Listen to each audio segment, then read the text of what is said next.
स्वागत है दोस्तों आप सभी का।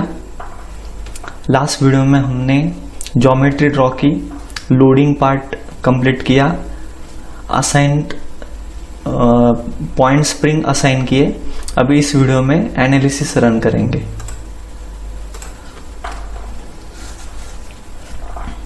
ये मैंने एनालिसिस रन कर दिया है।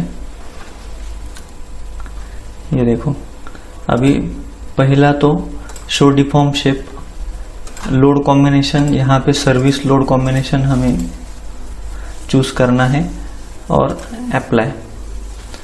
तो ये यहाँ पे -0.45 mm और मैक्सिमम 0.07 mm यानी कि 0.47 mm यानी कि 1 mm से भी कम है ये सेटलमेंट। देखो, जो कि मैंने पहले ही बताया था शुरू में कि पाइल फाउंडेशन में सेटलमेंट बहुत ही कम होता है, बहुत ही कम।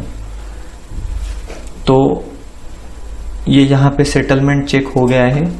अभी उसके बाद रिएक्शन फोर्सेस में पॉइंट रिएक्शन हमें चेक करना है।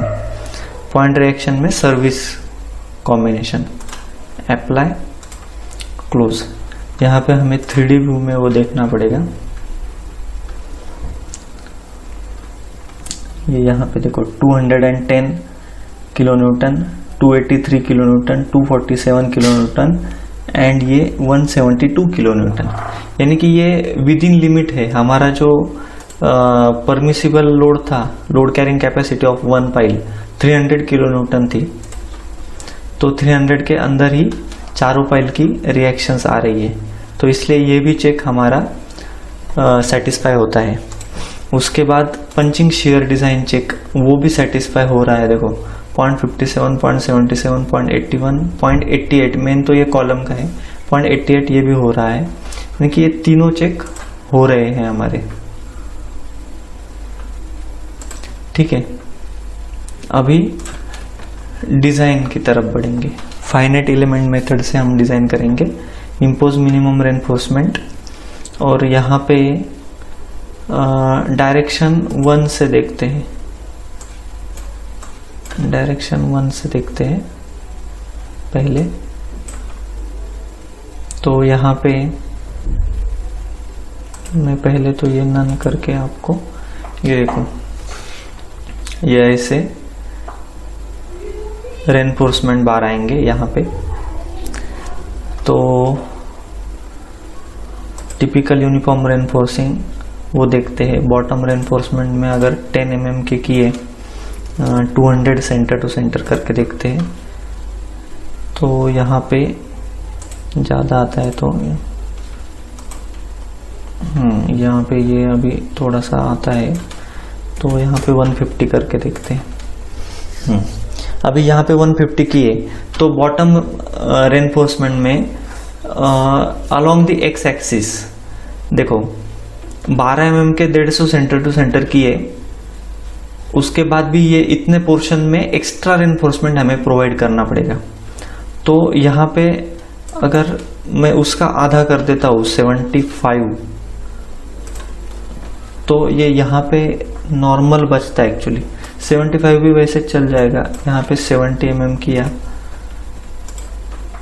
तो भी नॉर्मली बचता है, वैसे वो कुछ ज़्यादा नहीं। तो ये ऐसा हो जाएगा। फिर 12 mm का 150 mm सेंटर टू सेंटर पे टोटल ले करने के, और जो बीच वाला पोर्शन था वो बीच वाले पोर्शन में, यानी कि ये इतने पोर्शन में हमने और एक्स्ट्रा रेनफोर्समेंट 75 से करने के। तो ये हो गया अलोंग दी डायरेक्शन 1। अभी डायरेक्शन 2 में यहाँ पे ज़रा ज़्यादा बचता है। तो अगर हम 16 mm के पहले 200 देखता हूँ मैं, हाँ चलो हो जाता है। और ये 100 किए हो जाते हैं, 100 के बजाय 150 की थोड़ा बचता है। चलो 100 ही कर देते हैं, यानी कि 200 और 100 एक्स्ट्रा बीच वाले पोर्शन में। वैसे ही अभी टॉप रेनफोर्समेंट देखते हैं। टॉप मेश में यहाँ पे अगर समझो टॉप मेश मैंने 150 8 mm के किए,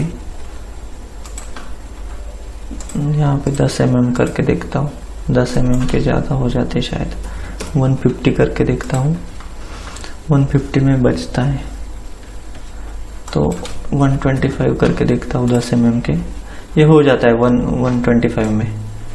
130 करके देखता हूँ, 30 में भी हो जाता है, सॉरी 130 हो जाता है,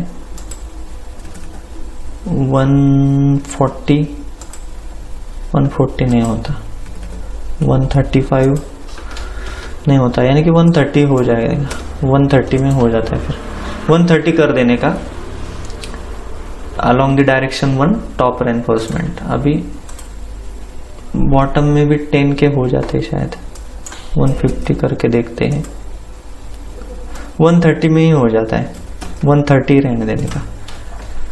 तो टॉप रेनफोर्समेंट में 10 mm के 130 centre to centre both ways, और बॉटम में एक साइड में 16 mm के और दूसरे साइड में 12 mm के।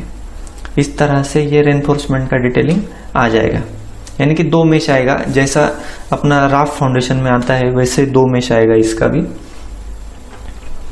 ठीक है, क्योंकि ये इसका इंटरैक्शन मैट फाउंडेशन जैसा ही होता है पाइल कैप का, इसलिए फिर ये दोनों मेश प्रोवाइड करने पड़ते हैं। तो इस तरह से अभी ये रेनफोर्समेंट का पार्ट भी पूरा हो गया है। अभी यानी कि ये पाइल फाउंडेशन की जो असाइनमेंट है ये भी हमारी पूरी हो गई है दोस्तों। Thank you friends.